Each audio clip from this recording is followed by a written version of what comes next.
भारत में अचानक कोरोना की दूसरी लहर आने से हर ओर हाहाकार मचा हुआ है। आलम यह है कि कोरोना संक्रमण के आंकड़े इतने तेजी से बढ़ते देख दुनिया भर के वैज्ञानिक भी परेशान हो गए हैं। पिछले 24 घंटे में देश में कोरोना के 3 लाख से ज़्यादा मामले सामने आए हैं।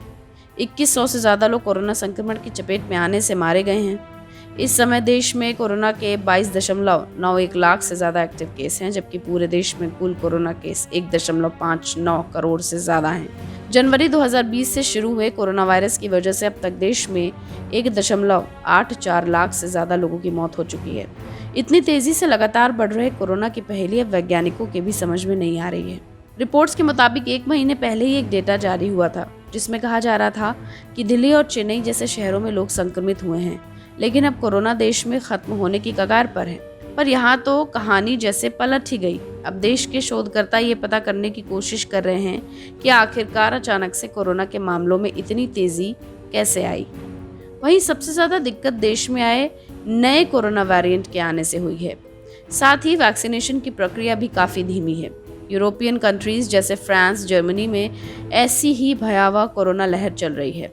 ब्राज़ील और अमेरिका में भी हर दिन करीब 70,000 कोरोना केस सामने आ रहे हैं, पर भारत में हर दिन आने वाले कोरोना मामलों की संख्या इन सभी देशों से कहीं ज़्यादा है। गुरुवार यानी 22 अप्रैल को ही देश में 3,14,000 कोरोना के मामले सामने आए, जबकि अमेरिका में ये स्थिति 2 जनवरी 2021 को हुई थी। प्रसिद्ध साइंस वेबसाइट नेचर में प्रकाशित लेख में पीडी हिंदुजा हॉस्पिटल के क्लिनिशियन रिसर्चर जरीर उदवादिया के मुताबिक भारत में दूसरी लहर बाथटब में एक छोटी सी लहर पैदा करने जैसी है, जो धीरे धीरे तेजी से बढ़ रही है। और कोरोना के बढ़ते आंकड़ों के कारण अस्पतालों में हालात बहुत खराब हैं। बेड्स नहीं हैं, कोरोना मरीजों के इलाज की प्रक्रिया धीमी होती जा रही है, अस्पतालों में आईसीयू की कमी हो रही है। वहीं कोरोना को लेकर भारत में हुई अलग अलग स्टडीज के मुताबिक अगर कोरोना वायरस एंटीबॉडीज की बात करें तो दिसंबर और जनवरी में देश के बड़े शहरों की 50% आबादी को लगभग कोरोना संक्रमण हुआ था, जिसकी वजह से उनके शरीर में एंटीबॉडीज बन गई। ये अध्ययन बताते हैं कि राष्ट्रीय स्तर पर करीब 2 करोड़ 71 लाख लोग संक्रमित हुए थे, जो कि भारत की आबादी का करीब एक छोटा सा हिस्सा है। इन आंकड़ों को देख लोगों और एक्सपर्ट्स ने सोचा कि अब महामारी की स्थिति कमज़ोर हो रही है। अगर कोरोना की अगली लहर आएगी तो वो बेहद कमज़ोर होगी, लेकिन हुआ इसका बिल्कुल उल्टा। पहली लहर में शहरी गरीब लोग चपेट में आए, लेकिन दूसरी लहर में छोटे शहरों, कस्बों और गाँव तक कोरोना वायरस का डंक पहुंच गया है। वहीं अब भारत में दोबारा आने वाली कोरोना की लहर को लेकर कुछ एक्सपर्ट्स का मानना है कि बीच में लोगों को मिली लॉकडाउन से आज़ादी भी इसकी मुख्य वजह हो सकती है।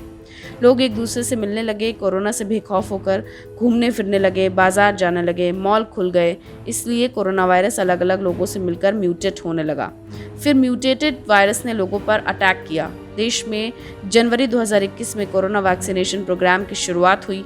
वैक्सीनेशन प्रोग्राम ने तेजी पकड़ी भी नहीं थी कि दूसरे वेरिएंट्स ने लोगों को संक्रमित करना शुरू कर दिया। लोगों ने सोचा वैक्सीन आ गई है, जिसकी वजह से अब हमें कोरोना संक्रमण नहीं होगा। लोग कोरोना के प्रतिबंधों को मानने से कतराने लगे। रिपोर्ट्स के मुताबिक भारत में अभी तक पूरी आबादी के लगभग 11% हिस्से को ही वैक्सीन मिली है। ऐसे में अभी वैक्सीनेशन प्रोग्राम को बहुत लंबा चलाना होगा। सबसे ज़्यादा ज़रूरत है उन राज्यों या शहरों को जहां कोरोना के केस सबसे ज़्यादा हैं, या फिर किसी इलाके में लोगों की मौतें ज़्यादा हो रही हैं।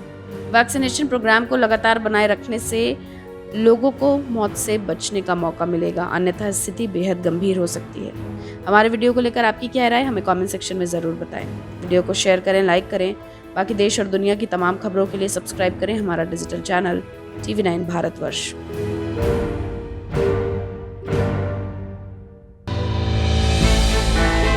हमने की गलती फिर एक बार, कोरोना ने किया दोबारा प्रहार। मास्क, 2 गज दूरी, करें अपनी सुरक्षा पूरी। कोरोना टीका हम सबको लगाना है, मिलकर साथ समझदारी से कोरोना को हराना है।